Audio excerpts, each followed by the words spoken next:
Buenas tardes, amigos. Estamos en ProCiudades, el Centro de Estudios para las Ciudades de la Universidad Continental, de su escuela de posgrado.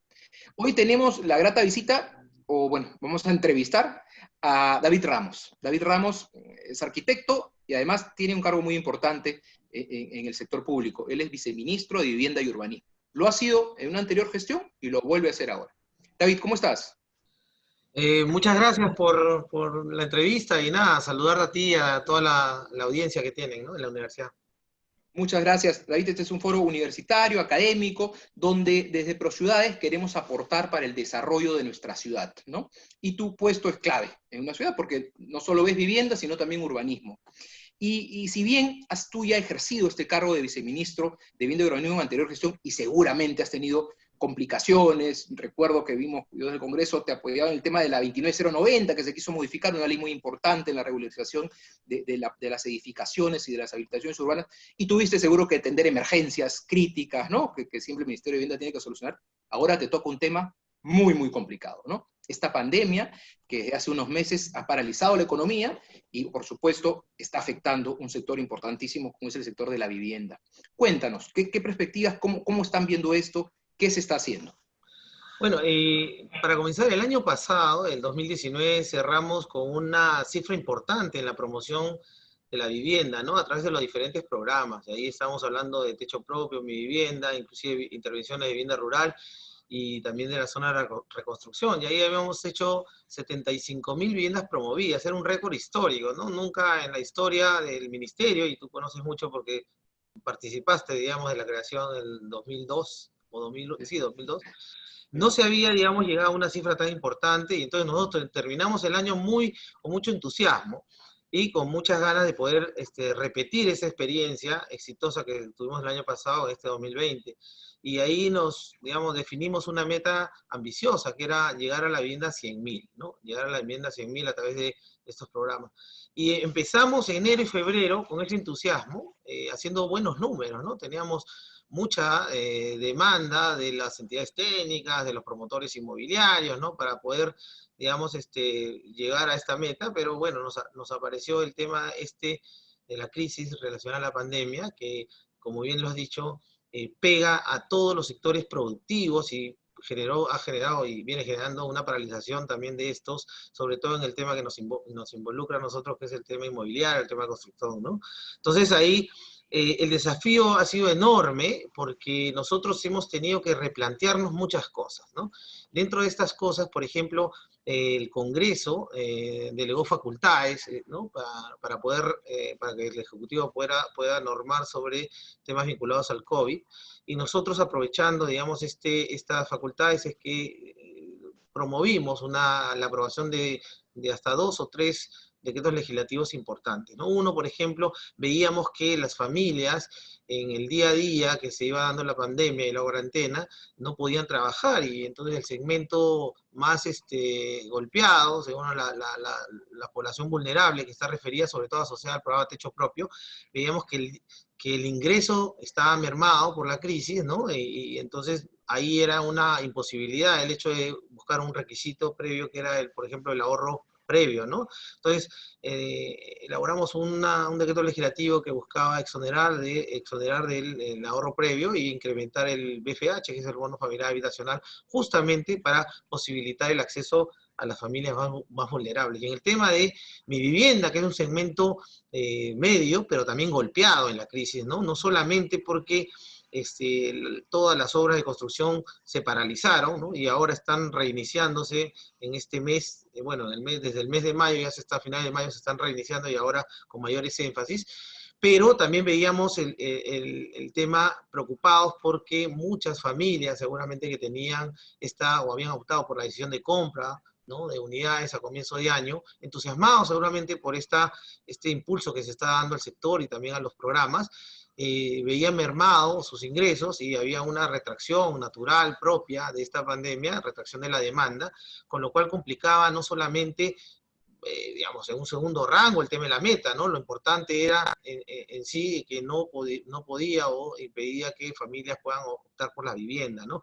Y eso también pegaba en el tema económico, ¿no? Sabemos que el impulso y los que acompañan todos los programas de vivienda es el sector privado, y el sector privado, con sus proyectos inmobiliarios estancados, tenían también este gran desafío de, una vez reactivado, poder colocar no solamente las viviendas que estaban en stock, sino también continuar con los proyectos que venían en curso. Entonces ahí nosotros como vivienda hemos generado un incentivo a las familias dentro del programa Mi Vivienda, por ejemplo, con el aliado que es el Fondo Mi Vivienda, para, a través de un decreto supremo en este caso, incrementar los rangos de valores, el bono del BBP, que es el bono del buen pagador, y también una medida que esa ha sido importante, la disminución de la cuota inicial como requisito, que era de 10% al 7.5%. Mira qué importante fue este mensaje que veníamos anunciando antes que se dé inclusive el cambio normativo, porque lo veníamos anunciando justamente para tranquilidad un poco de las familias y para acompañar en este tema de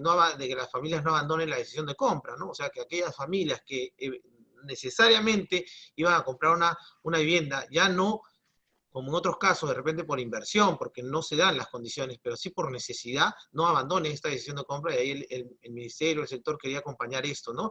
Y son decisiones importantes, porque se trata de presupuesto público referido a meter más dinero en ayuda de las familias y acompañar también a la promoción de la vivienda a través del sector privado, digamos, garantizando un poco el recurso, la sostenibilidad de los programas en este año.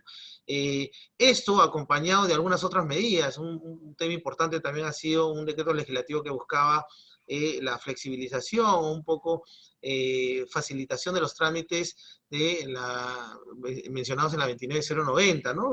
La ley matriz, la ley madre, que da lugar al tema de la regulación de la obtención de licencias de edificación y de habilitaciones urbanas. Y ahí lo que hemos hecho es incorporar dentro de la revisión obligatoria en los procesos de las municipalidades el tema del reglamento especial vinculado a los programas de vivienda. Y esto es importante porque siempre hay una discusión que tiene las municipalidades, las comisiones, con respecto a la presentación de expedientes técnicos vinculados a licencia, por ejemplo, y hay una especie de, se impone o se quiere imponer parte de la ley, digamos, o la ley orgánica de municipalidades, en el sentido de que nuestro reglamento especial no debería ser incorporado dentro del proceso, por lo menos, de la obtención de licencias, ¿no? Entonces ahí son tres medidas importantes, además de otras que puedo decir rápidamente, ¿no? Estamos gestionando y ya hemos tenido casi en primicia, te lo voy a decir, tenemos una línea aprobada con el Banco de la Nación, con una tasa del 2.5%, ¿no? Es una línea que va a permitir al Fondo Mi Vivienda poder sostener el programa, algunos programas, por ejemplo, el programa del bono verde, el bono sostenible, y también pegarle algunos puntos, y eso es lo que esperamos, en tasa referida a techo propio, ABN, ¿no? Es muy importante esto porque permite incluir también en la estrategia, ¿no?, al Banco de la Nación, que de alguna forma es un primo del Fondo Mi Vivienda, que es la entidad con la que trabajamos nosotros, ¿no?, que puede ser un canal también interesante para ofertar créditos hipotecarios y buscar efectivamente una atención, por ejemplo, del empleado público, ¿no?, que recibe sus sueldos a través del Banco de la Nación, ¿no?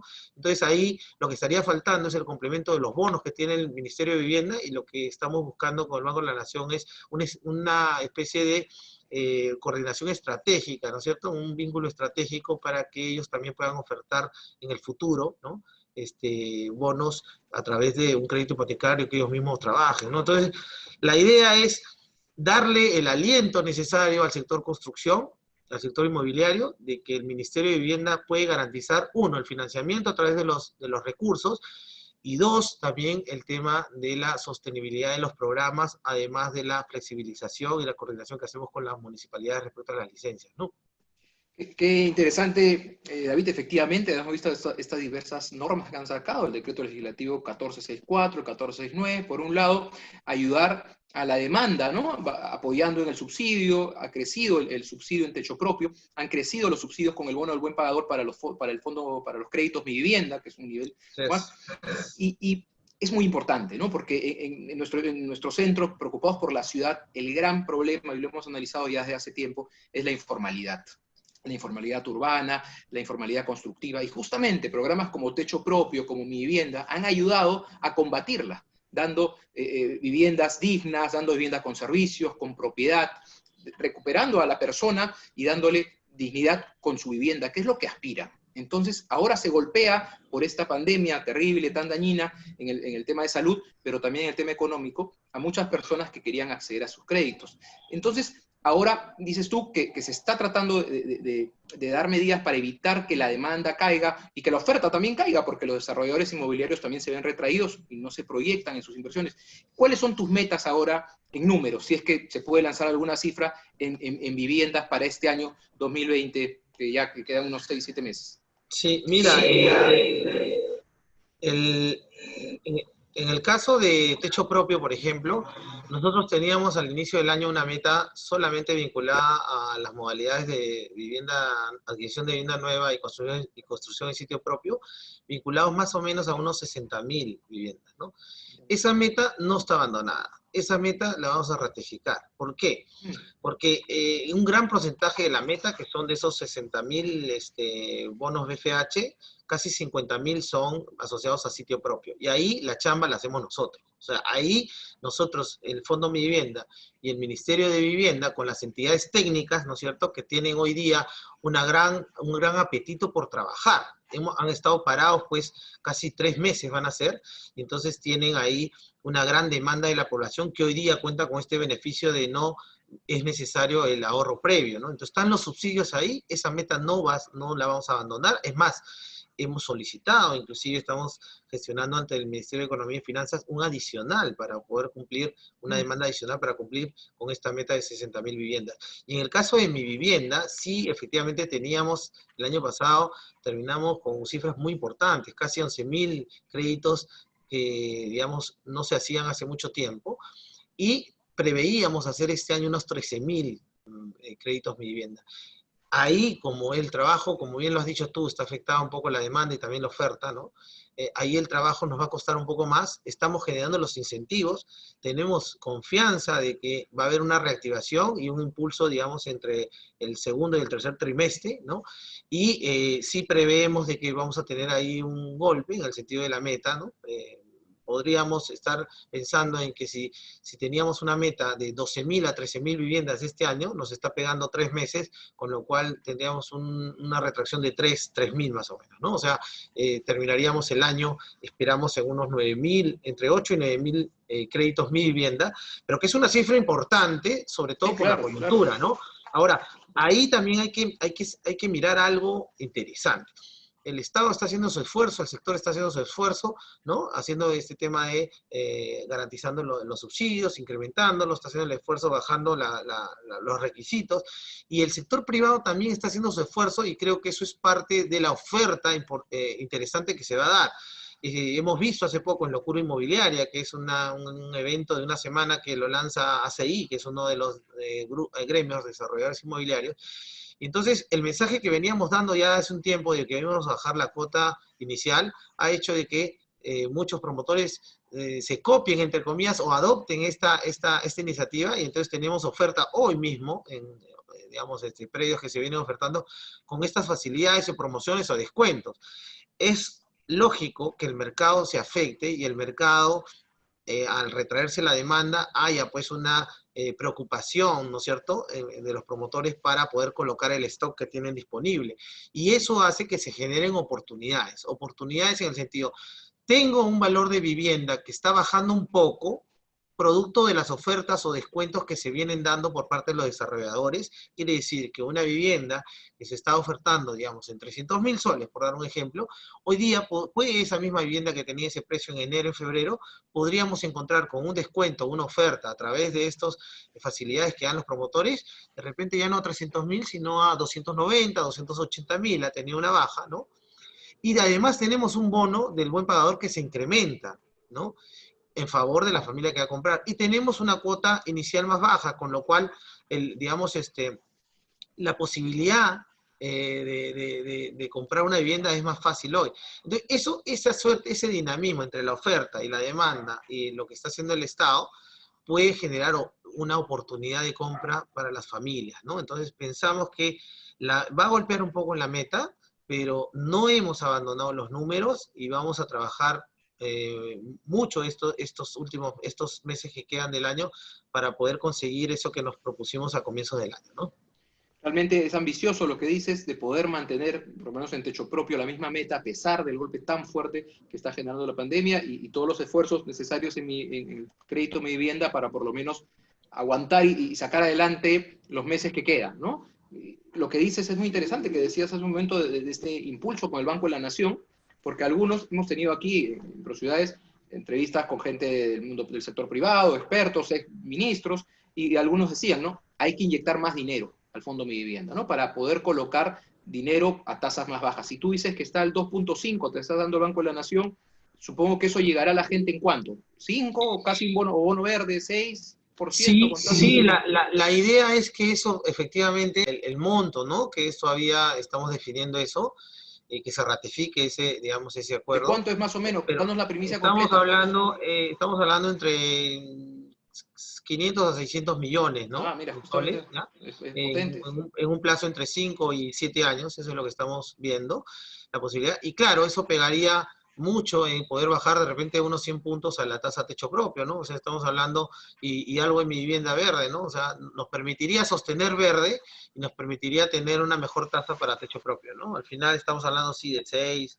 Ahorita está en 7.1, ¿no? Mi Vivienda. Entonces la idea es buscar un poco más hacia abajo, pero además esa tasa nos permite, porque se compensa con otras tasas o líneas que tienen una tasa mayor, ¿no? El fondo tiene algunas líneas que ha conseguido en el tiempo con tasas mayores. Entonces, Claro, tienes la que tasa, la equilibrar. tasa- la tasa nos permite promediar y tener una mejor, digamos, oferta como banca de segundo piso, ¿no? A las entidades financieras, y eso también nos permite la sostenibilidad de los programas, o sea, de las líneas y los créditos, ¿no? Eso es sobre todo lo importante, ¿no? Sobre eso antes, para cerrar este tema de vivienda, porque ahí queríamos entrar al tema de urbanismo, tú has tenido unas declaraciones muy interesantes en el diario El Comercio al respecto, pero el tema de Mi Vivienda, algunos han criticado que el Fondo Mi Vivienda no esté refinanciando los créditos o no esté reprogramando o ayudando a la gente que tiene créditos. Dicen, es el Estado, ¿por qué no ayuda a los que han recibido un crédito y ahora se encuentran complicados? Coméntanos un poco sobre esto, David, ¿qué se está haciendo en este aspecto? Sí, desde el primer momento de la pandemia, sí ha sido muy importante velar, o sea, que el fondo, el directorio y también inclusive, sobre todo el ministerio, velar por el bienestar de estas familias que pueden ser afectadas, que tienen crédito hipotecario con nosotros o a través de nosotros las líneas del Fondo de Vivienda, ¿no? Nosotros sí hemos reprogramado hasta antes, hasta el mayo, ¿no? No voy a hablar de junio, hemos reprogramado más de 5.000 créditos hipotecarios, ¿no? Y ¿En un estamos, universo de cuántos, más o menos? ¿De ¿cómo? un universo de cuántos créditos en cartera Los que tiene el créditos, los fondo? créditos vigentes del crédito Mi Vivienda, que algunos están por ya terminar este año, pero los créditos vigentes estamos hablando más o menos de un universo de 90.000 créditos, ¿sí? 90.000. ¿Ya? Entonces, todo lo que se nos ha solicitado lo estamos tramitando. Los 5.000 que te menciono es hasta el mes de mayo, pero estamos en evaluación, y digamos más que evaluación, COFI es el que nos traslada esto, casi 7.000 créditos más, ¿no? Entonces, el Fondo Mi Vivienda sí va a reprogramar todo lo que se presente y todo lo que sea solicitado por el sistema financiero. Ahí no hay ningún problema. Entendamos que el término de reprogramación para la SBS, por ejemplo, la definición tiene que ver con aquellas personas o familias que no estando en mora, ¿no? No estando en mora, solicitan las facilidades respecto al crédito. Esto puede ser uno que una persona tenía su crédito en 10 años, los puede llevar a 12, 11, 12, 10, 20 años inclusive, con lo cual la cuota mensual baja, ¿no? Y estas son las facilidades.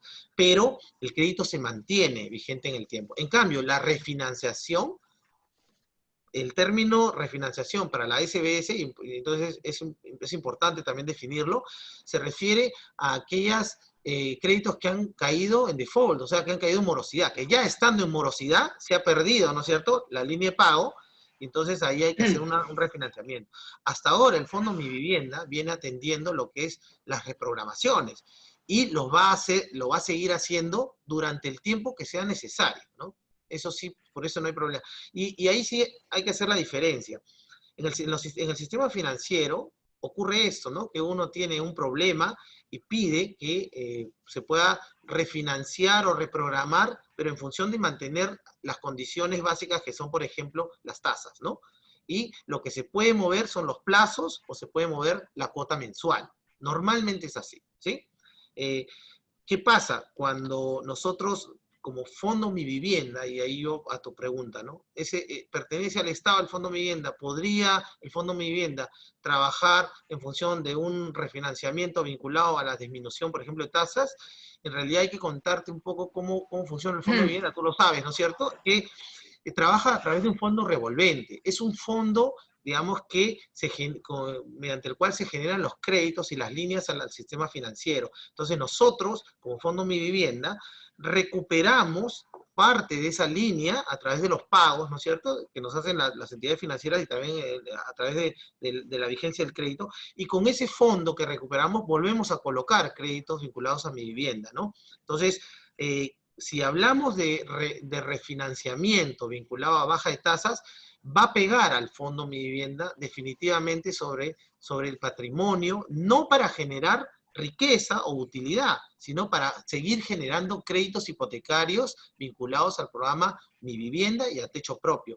Quiere decir que la razón de ser del Fondo Mi Vivienda no es con fines para conseguir fines de utilidad monetaria, no es un negocio. El Fondo Mi Vivienda nació y hoy día también funciona como un canalizador, ¿no es cierto?, un banco de segundo piso que permite la promoción y el financiamiento de créditos Mi Vivienda y techo propio para lograr mejorar, digamos, la vida de las personas a través de la adquisición de vivienda. Entonces, hay que tener mucho cuidado, ¿no? En ese sentido, tenemos experiencias, y la historia nos enseña, tenemos experiencias antiguas, ¿no? El Banco de Materiales, el Baumat prestaba en algún momento seguramente directamente a las familias, y salieron varias normas y leyes donde condonaron y cancelaron a los prestatarios del Baumat, y bueno, el Baumat murió en 2011 o 12 me parece, y hoy día hay una junta liquidadora, ¿no? El Fondo Mi Vivienda ha tenido no solamente un crecimiento, sino un desarrollo sostenible importante. Ha generado lo que es el mercado inmobiliario en el país, ¿no? Entonces, cuidemos también eso, y creo que todo lo que se nos solicita vinculado a reprogramación, refinanciamiento, que pueda hacer extender los plazos, ¿no es cierto?, y dar facilidades a todas las líneas asociadas al crédito de vivienda, se están atendiendo y se seguirán atendiendo por los meses que sean necesarios. Correcto, entiendo que están ahí atendiendo los pedidos urgentes. David, ahora queremos hablar de tu otro sector, digamos. Tú tienes dos sectores, el vivienda y el de urbanismo. Leíamos unas declaraciones tuyas en El Comercio que conversamos acá con Angus Lori, un urbanista muy conocido, que tiene ideas muy interesantes sobre repensar la ciudad, ¿no? Que es parte de uno de nuestros temas. Repensar la ciudad, porque ahora esta pandemia nos está haciendo pensar muchas cosas, o notar mucho más hacer notar mucho más las deficiencias que tienen nuestras ciudades, ¿no? Desde la carencia de agua, de una vivienda digna y todos estos aspectos. Cuéntanos un poco, has hablado de los usos mixtos, de las supermanzanas, entre otras ideas. ¿Cuáles son las ideas en tu otro campo de acción, que es el urbanismo, como ente rector? Sí, ahí esto, como decíamos al comienzo, las pandemias generan oportunidades. Si bien en la vivienda, oportunidades también para aquellos que requieran vivienda y que se puedan atender, en el tema de urbanismo, como bien lo señalas, es una oportunidad importante para poner en práctica ya, ¿no?, ahora, esto que muchas veces hemos estado pensando y que muchos especialistas, urbanistas, ¿no?, y gente entendida viene sugiriendo hace mucho tiempo, ¿no? El vivir mejor. O sea, hoy día la pandemia nos ha enseñado de que hay otras formas de vivir en nuestras casas, dentro, ¿no es cierto? Ahora nuestra casa sirve de esto, ¿no? De oficina, nuestra casa sirve, ni bien ingreso, hay que desinfectarme, ¿no? Hay que repensar, como bien dices, la forma como vivimos dentro de la casa, y ese es un desafío también para los arquitectos, ¿no?, que las diseñan. Pero también hay que repensar la forma como nosotros, las personas, nos desarrollamos y nos vinculamos con la ciudad. Yo tengo, digamos, gente que trabaja conmigo directamente, tengo 5 o 6 personas que trabajan conmigo, de las cuales 3 han optado ya desde antes de la pandemia, por lo menos 2 y ahora 1, a movilizarse en bicicleta, ¿no? Entonces la pandemia nos ha enseñado de que hay otras formas de vivir también relacionadas a la ciudad. Yo hablaba, sí, en una entrevista y también en algunos foros, digamos, a través de remotos, a través del internet, en el sentido de que hay que comenzar a pensar, por ejemplo, a acercar la ciudad al barrio, o hay que acercar la ciudad a los ciudadanos, ¿no? ¿Y eso qué significa? Que tenga que tener de alguna forma un trabajo cercano, que yo me desarrolle pues, no más de 500 o 600 metros, que trate de cumplir mis necesidades inmediatas, que sean financieras, que sean comerciales, que sean recreativas, dentro de una zona, ¿no? Y eso significa dos cosas. Uno, revalorar el tema de los barrios, pero sobre todo también vinculado al tema hoy día, post pandemia, vinculado a un tema de seguridad, ¿no? Ya no es tan fácil tomar una decisión como lo era antes. Antes no era una decisión, era una necesidad y uno estiraba el dedo y tomaba un ómnibus, ¿no? El servicio público. Y hoy día es una decisión casi de vida o muerte. O sea, uno cuando toma un bus está permanentemente pensando seguramente si me contagio o no. Hay ese tipo de inseguridad. Entonces, la vinculación con la ciudad va a hacer que la ciudad se acerque a uno. Y eso significa de que nosotros tengamos que generar condiciones para que eso pase. El Reglamento Nacional de Edificaciones es el instrumento, digamos, y es un compendio de normas que los urbanistas, los arquitectos, los promotores, ¿no? Encuentran en él las reglas normativas, cómo se debe construir o cómo se debe diseñar una ciudad, sobre todo en los parámetros técnicos, ¿no? Entonces, el Reglamento Nacional de Edificaciones es un instrumento que nosotros estamos revisando para incorporar, ¿qué cosa? Ciertos conceptos que ayuden al alcalde a tomar decisiones para implementar en su ciudad o en su distrito. Por ejemplo, ¿no? Fomentar, lo que decíamos, el uso mixto de edificaciones o de desarrolladores, o de edificios que se generen, inversiones que se generen en las zonas donde ya un edificio no solamente sea pensado para viviendas, sino que utilicemos las primeras plantas para desarrollo de un comercio que pueda atender el vecindario, ¿no es cierto?, con negocios que puedan ser comerciales, con negocios que puedan, digamos, atender a los ciudadanos de a pie, ¿no? Repensemos también el uso mixto para acercar al sistema financiero a los barrios. Pensemos en el uso mixto no solamente como comercio y vivienda, sino también oficinas de repente, ¿no? Entonces, que podamos desarrollar ciertas actividades en una zona específica. Pensemos en los parques de bolsillo, que es una herramienta importante, donde ya están consolidadas las zonas urbanas y donde están dejando, digamos, merma, esquinas o espacios que se pueden utilizar o que están subutilizados y donde podemos ahí concentrar estas intervenciones que normalmente son temporales, ¿ya?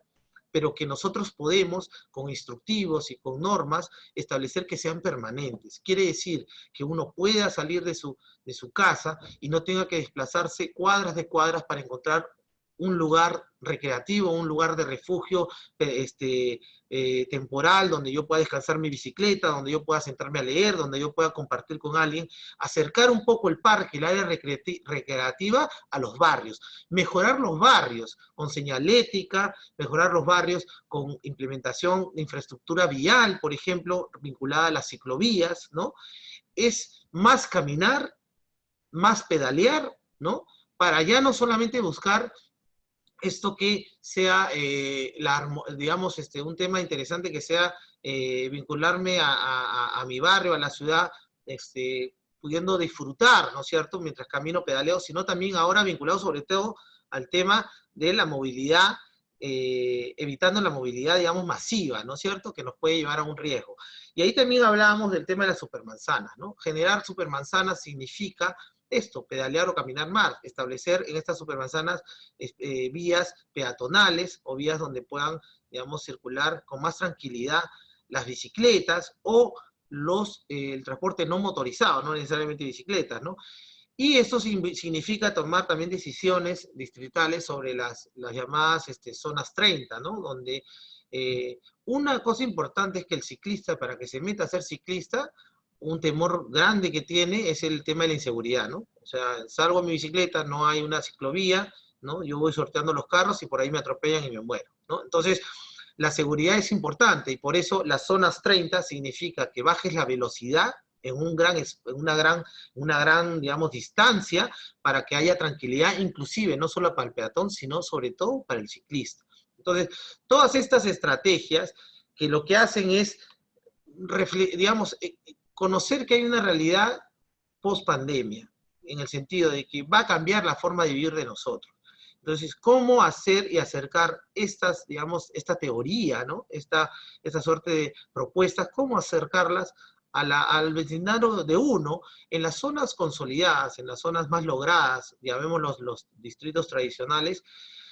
Estrategias de este tipo se pueden implementar y entonces esperamos que esto se haga, pero en las zonas más marginales, en las zonas donde digamos, ha habido un crecimiento no articulado, no formal, no ordenado, este tipo de intervenciones se pueden dar también con participación no solamente del Estado, sino inclusive llevarlo a pequeños proyectos que puedan ser financiados entre la municipalidad en una estrategia con la empresa privada también. Imaginemos una bolsa, ¿no? Una bolsa de proyectos que tengamos que financiar para este tipo de intervenciones que son menores, son de 100.000 soles, 50.000 soles, 150.000 soles.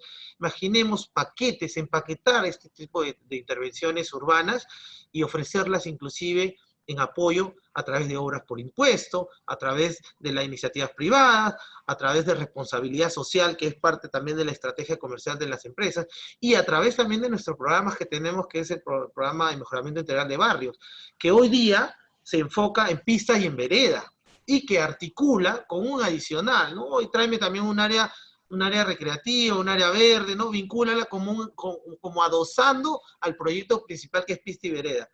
Y entonces yo le decía acá a los que trabajan conmigo, pero pensemos en urbanizaciones nuevas que las desarrollamos inclusive con techo propio por ABM, ¿no? O aquellas que desarrollan pues las grandes desarrolladoras inmobiliarias que hacen habilitaciones nuevas. ¿Y por qué no pensar en incluir en el Reglamento Nacional de Edificaciones un porcentaje de supermanzanas ahí? ¿Y por qué no? ¿Y por qué no hacer secciones de vías, ya no pensando solamente en el auto, ¿no? Porque en el Reglamento Nacional de Edificaciones establece pues, que las vías tienen que tener unas dimensiones A, B, C, y por qué no pensar también en dar prioridad a la ciclovía. ¿Y por qué no normar, ayudar a la municipalidad a normar y decirle, en esas zonas donde van a haber estas intervenciones, no exijas un número de estacionamiento, no exijas estacionamiento para carro, exige estacionamiento, parqueo para bicicleta, ¿no? Y a ese le generamos de repente algún incentivo con un bono, así como lo hacemos con verde, ¿no? O un incentivo normativo con un parámetro, ¿no es cierto? Y entonces ahí la idea es vasta, el desafío es enorme y hay muchas ideas en ese sentido, generando sobre todo infraestructura. Y algo que quería terminar diciéndote que es importante, ¿no? Es una idea que se me viene a la cabeza y que parecía una especie de una idea suelta, pero cada vez toma más forma y creo que lo voy a tratar de desarrollar. Es el hecho, así como hay el bono del chatarreo, ¿no? Ojalá un congresista nos escuche, así como hay el bono del chatarreo, que con el bono del chatarreo tú entregabas el carro y el Estado de alguna forma te ayuda para tú reponer, ¿no es cierto?, o renovar el parqueo automotor.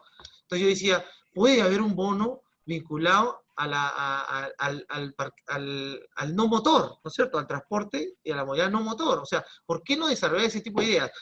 Hay que fomentar, incentivar y generar también la demanda, ¿no? Entonces ahí hay muchos privados que podrían utilizar esto para decir, oye, mis trabajadores, quiero que, por un tema de seguridad, que prefiero que vengan en bicicleta. Entonces, cómprale la bicicleta, ¿no? Permítele acceder a una bicicleta y descuéntasela pues en la cuenta mensual, ¿no? Y entonces generas esa demanda, con lo cual al ministerio, al sector y al Estado nos permite garantizar el uso de estas vías de infraestructura que vamos a generar, ¿no? David, lo que dices es muy interesante. Veo que están pensando, repensando la ciudad y sacar cosas interesantes de urbanismo. Para eso, por ejemplo, el Ministerio de Vivienda tiene lo que se llama la opinión vinculante, ¿no? Que lo incluimos en la 29090, que permite que el Ministerio de Vivienda solucionar o ser última instancia y definir ciertos aspectos generales. ¿Eso cómo se viene aplicando y cómo va a ser aplicado ahora? Porque si traen estas ideas nuevas, esto que quieren generar, se van a enfrentar a esto en muchísimos lugares del país, porque hay que ver todo el Perú como un todo, no solo es Lima, ¿no? Claro, hay un tema también que es importante mencionar, el tema de la estructura política del Estado, ¿no? Y ahí la gobernanza, ¿no? La gobernanza tiene que ver con que, por ejemplo, utilicemos Lima metropolitana, ¿no? Tenemos 50 alcaldes, ¿no? Y la provincia también, Concepción del Callao, que cada alcalde, en su afán y en la buena fe de administrar su ciudad o su territorio, ¿no?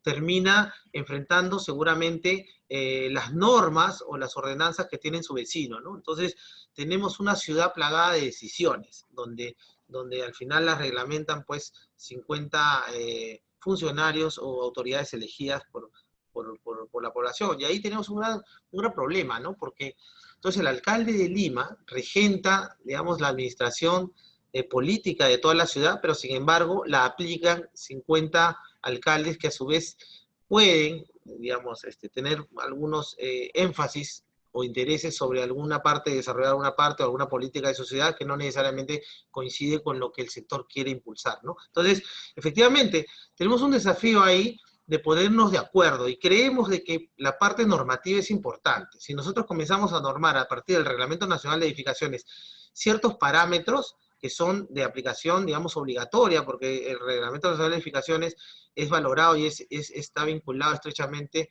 a la hora de que la comisión técnica o que el diseñador o el arquitecto formule o diseñe su proyecto urbanístico o arquitectónico, ¿no? Creo que es un instrumento interesante para poder poner este tipo de características en las zonas urbanas. Efectivamente, el Ministerio tiene carácter vinculante cuando se trata de, digamos, de resolver, ¿no?, preguntas o dudas que tiene la municipalidad o controversias que se originen a partir de la presentación de los expedientes para otorgamiento de licencias. Y nosotros ahí sí nos está yendo más o menos bien en el sentido de que todo lo que es opinión vinculante se publica en el portal y funciona y es utilizado de alguna forma, validado, cuando el desarrollador inmobiliario puede hacer valer o necesita hacer valer su derecho en cuanto a una opinión normativa-técnica, ¿no?, que el sector ha emitido, ¿no? Pero sí, es verdad que todavía, y tú lo sabes bien porque has estado también en este lado también, ¿no es cierto?, y también en el Congreso ayudando a dar las normas, que hay siempre esta suerte de opinión, o sea, hay siempre este riesgo, ¿no?, en el sentido de que las municipalidades pueden interpretar otras cosas. Las alianzas que vamos a tener con las municipalidades significan que nosotros vamos a proporcionar además manuales, ¿no?, y además proporcionar todos estos programas que estamos hablando, para que ellos también a su vez tengan un instructivo y puedan desarrollarlo por su propia cuenta, ¿no? O sea, qué importante sería establecer, y eso es lo que estamos viendo, establecer convenios, no sé, con las municipalidades de la costa o de la sierra, y que en las partes urbanas puedan desarrollar esto que lo vamos a incorporar como parte de la política de urbanismo, ¿no? Estamos pensando en incorporar un programa y también en fortalecer los alcances que tiene el PEMIP, ¿no? Y ahí lo que quisiéramos es lograr dos cosas. Uno, digamos, resolver los problemas del barrio, porque, ojo, en las partes marginales tenemos no solamente que pensar en los temas estos que hemos hablado, sino sobre todo en resolver las necesidades inmediatas, que es, por ejemplo, las brechas de agua y saneamiento y las brechas vinculadas a pistas y veredas, ¿no? ¿Cómo lograr, digamos, estrategias de este tipo si es que antes no hemos resuelto esas carencias? Entonces, lo importante es que estamos evaluando una especie de intervenciones combo, ¿no? ¿Qué quiere decir esto? Que ahí donde estamos buscando la mejora de un barrio, podamos resolver prácticamente a nivel de piloto varias necesidades, ¿no? Imagínate intervenciones donde no solamente sea el agua y saneamiento y después esperar 10 años para pista y vereda, sino busquemos todo ese combo, esos proyectos de inversiones vinculados y poder desarrollar y mejorar estos barrios, ¿no? Y esto que termine con repensar un poco cómo va a ser la transibilidad y también el transporte interno del barrio, ¿no? A través de esto que llamamos parque de bolsillos o zonas 30, ¿no? O inclusive los usos mixtos que también se puede generar, o las supermanzanas, ¿no?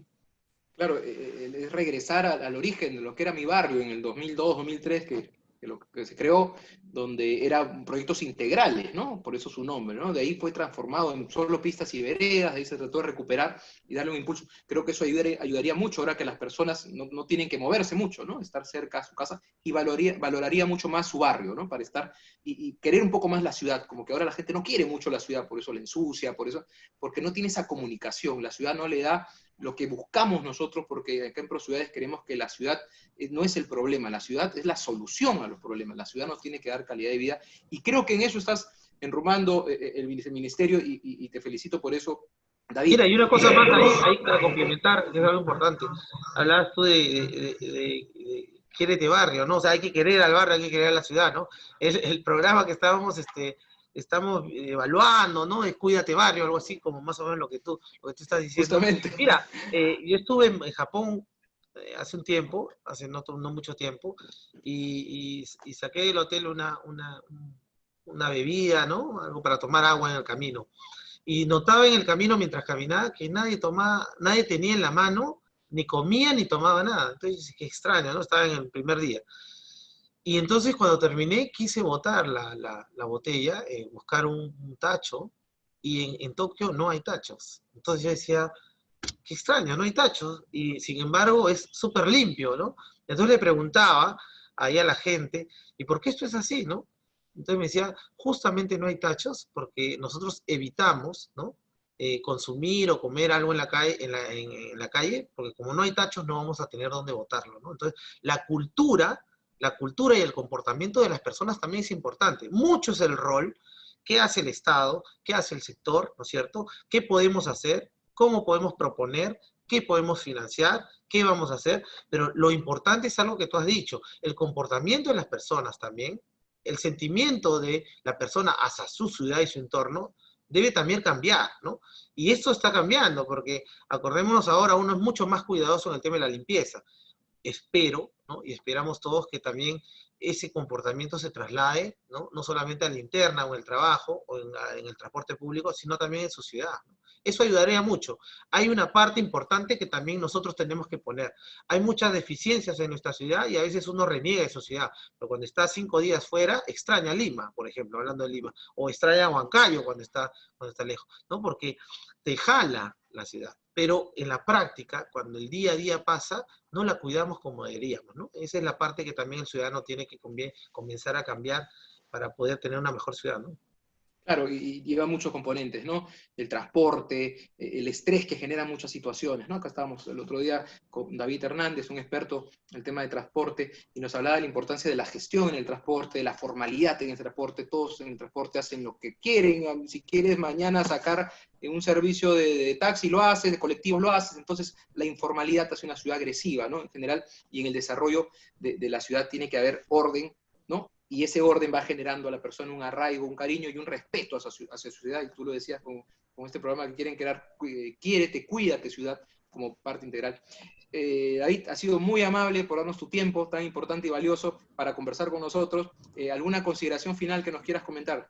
Sí, en el caso, justo en la última parte, ¿no? Hay un concepto que es el DOT, que es el desarrollo orientado al transporte, ¿no? Y justamente parte de lo que dices tú es importante, porque es un poco preparar a la ciudad a partir de eso, ¿no? De cómo se maneja el transporte. Hablamos no solamente de transporte masivo, hablamos de el uso multimodal, o sea, quiere decir que digamos, el transporte sostenible, ¿no? Y ahí es importante ver de que, por ejemplo, la bicicleta, la parte de peatón, no solamente tiene que ser una estrategia vinculada a ordenanzas, a normas, ¿no es cierto?, a incentivos, sino inclusive a decisiones también empresariales o comerciales.